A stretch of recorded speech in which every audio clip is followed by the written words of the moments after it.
straight, man. Sit up straight. It should be comfortable. Pull your shoulders back and sit up straight.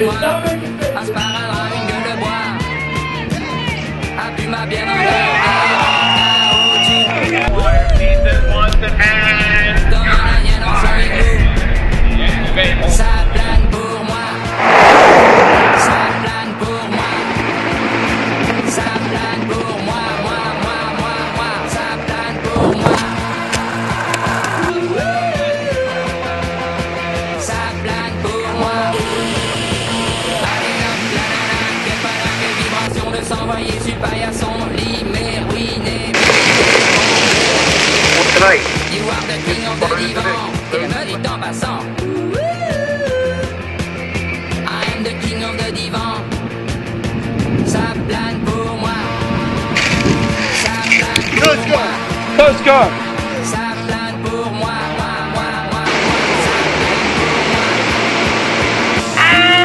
Open real big. Thank you. Ça plane pour moi. Allez hop, t'occupe, t'inquiète, touche pas ma planète. It's not today que le ciel me tombera sur la tête. Et que la tombe me manquera. Ça plane pour moi.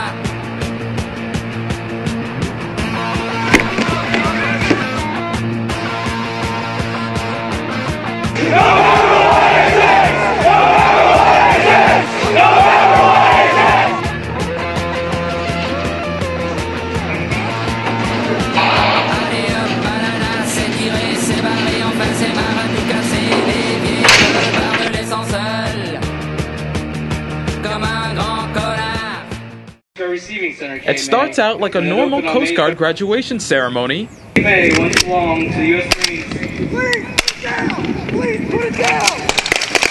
Please put it down! But an attendee opens fire, turning the celebration into an emergency. Shots fired on base. All tracing personnel are ordered to move indoors and shelter in place. It's not a real shooting, but a simulated exercise designed to prepare the Coast Guard crews in case someone opens fire during one of their graduation ceremonies. What we're looking for today is to make sure that we test our systems, we test our plan, and we test our preparedness so that we're ready to respond to protect and defend in the future. We got green, red, yellow. Local, state, and federal law enforcement and EMS units participate in the exercise. What can you tell me? I've been shot.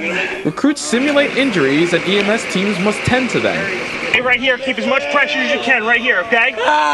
While it is up to the medical team to corral and treat all the injured victims, SWAT and local police must still find the shooter who is somewhere on the base. I have no visual. Shots were from inside the building. During the scenario, the shooter takes a victim hostage inside this building. In this particular incident, there was a person with a hostage, so we probably used our robot unit to try and get video and audio of what was going in without risking anybody being shot. SWAT and police work together to try and apprehend the suspect. It's a good opportunity for the public to see that we're capable of responding to a large-scale event. Not only an active shooter, but any large incident that would involve a large police response. It's a situation they never want to encounter, but at least they know they're prepared if they ever have to. In Cape May, I'm Josh Sims for News Channel 40 NBC.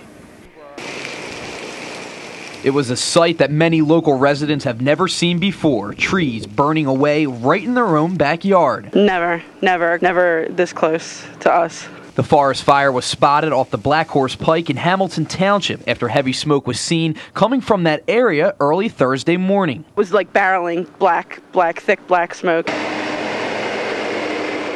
Officials arrived on the scene of where the blaze started, right in the woods of Hamilton Township. The fire remains heavy there, but did spread into Folsom, consuming over 130 acres.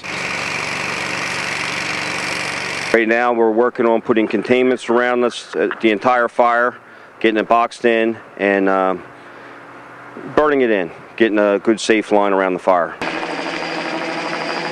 Air Control, along with 25 firefighters, were all called in to assist with the blaze that officials say appears to be suspicious. It appeared probably sometime last evening somebody had dumped some debris.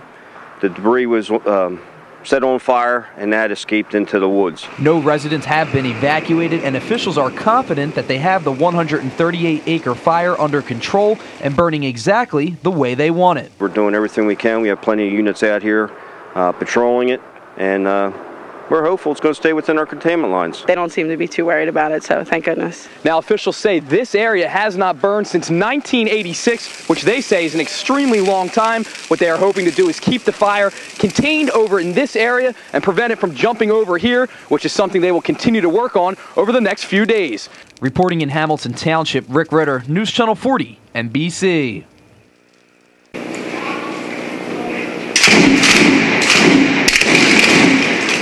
It was the day many of the recruits had been looking forward to since the beginning of training. We're about to go into the course of fire, so just stand by, take a deep breath, try to relax. The weapons training simulator. We've been talking about this in probably week 2. We've been looking forward to this. Each recruit is required to go through 8 hours of basic weapons training. That they get the experience of how the weapon operates when they fire it, and also to help develop their marksmanship skills. The recruits are trained to hit targets 15 to 25 yards away on a simulated firing range. Focus on the front side. There you go. All right, hit the target. That's what we're looking for. After each practice round, the recruits are critiqued. Slow down, trigger squeeze. Again, do this with me.